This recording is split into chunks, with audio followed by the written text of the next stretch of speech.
Salutations, respected viewers. I am George from Ireland. So behind me you can see the house where Hillaire Belloc lived for the most of the latter half of his life. Hillaire Belloc was a writer and was very popular in the early and even the mid 20th century, but is scarcely discussed now. Stephen Fry is an aficionado of his. I was first introduced to Hillaire Belloc when I was 8 by this poem that was recited at a declamation competition at prep school about from Cautionary Tales for Children. The boy who ran away from his nurse was eaten by a lion. By nurse now I'd probably say nanny, not actually someone who worked in a hospital. So always keep a hold of nurse for fear of meeting something worse. So yes, children, there can be something even more monstrous than your nanny who tends not to eat you. Hillaire Belloc was born in France, in Celles-Saint-Cloud in 1870. He was British on his mother's side, French on his father's side, although a bit American too. And he's the great-grandson of Joseph Priestley. Joseph Priestley was a very famous figure in his own right, this late 18th century dissenting clergyman who was a scientist and a political radical. Got into a lot of trouble, emigrated to the United States. His laboratory had been trashed by a Church and King mob at Birmingham. But anyway, Belloc was not in sympathy with his great-grandfather's political views. So Hillaire Belloc was from a fairly distinguished family on both sides. His father was a painter. His maternal grandfather had been a very prominent solicitor.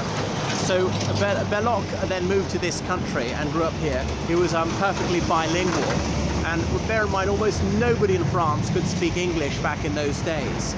English was just not really spoken outside Canada, the US, and the United Kingdom. Australia, there were only very few people in Australia at the time. In the British colonies, in say like Nigeria or India, hardly anybody spoke English, just a few people in the ports.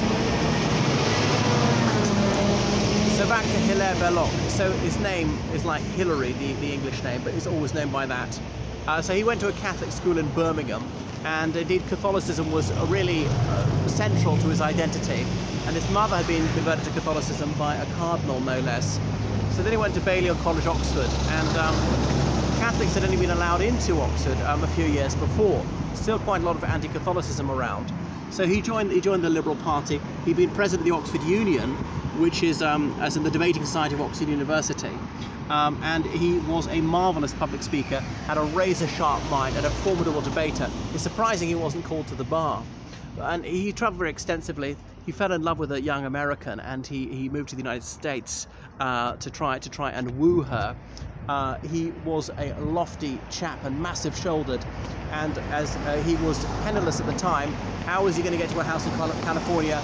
He walked across several states to get there, his long, strong legs swallowing up the miles daily. And how was he going to keep body and soul together? He did odd jobs for people and ranches on the way, and he sometimes recited poetry for which people paid him handsomely. So he had a mellifluous speaking voice and certainly stage presence. Anyway, his mission was successful. This knight-errant, as it were, came back with a damsel. He married her, and they had 5 children. He was always faithful to her, and she died of flu just before the First World War, a blow from which he never recovered. And he left the bedroom as a shrine to her for the rest of his life. He didn't even consider remarrying, even for the sake of his children, who were all quite young at the time. He thanked God that none of his children had been taken away, because childhood death was quite common at that time, even for a prosperous family. So he was elected MP for Salford, and his Catholicism had been an issue at the time. Salford's just outside Manchester, and there was a large Catholic minority. Well, every action produces an equal and opposite reaction, so a lot of anti-Catholicism, and someone scorned him for being a papist, a heckler. He said, well, if that's your attitude, I will pray to God that I don't have the disgrace of representing you. So he immediately won the crowd round, and they cheered him to the rafters. He was elected.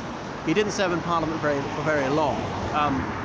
So he published all sorts, serious poetry, children's poetry, novels, opinion pieces, history about various historical characters, religious apologetics and so on. He was a very good friend of G.K. Chesterton, with whom he agreed a lot. Chesterton's house only about 2 miles from here. He knew George Bernard Shaw, with whom he disagreed on almost everything, but they seem to have got along famously. And H.G. Wells, again a radical, but he was a warm-hearted person, generous-spirited, and didn't appear to feel any acrimony towards these people with whom he disagreed so strenuously. And the stalwart of the Franco-British alliance, when that was far from certain, and he was a dual citizen, and he insisted on performing his French national service. He could have easily avoided service in the French army, and advocated zealously that the United Kingdom must be faithful to her French ally throughout the First World War. Was a bit less famous by the 1920s, 1930s, lived on into the 1950s, when he was sort of a grand old man of British letters. He wrote exclusively in English, if I've got that right. And he turned his mind to religion more and more as he was cramming for finals, as it were. He wrote about Islam, a subject that didn't really occupy the Occidental mind much until the past 20 or 30 years. But he said that Islam was worthy of respect, it needed to modernize, but Islam was quite capable of doing so.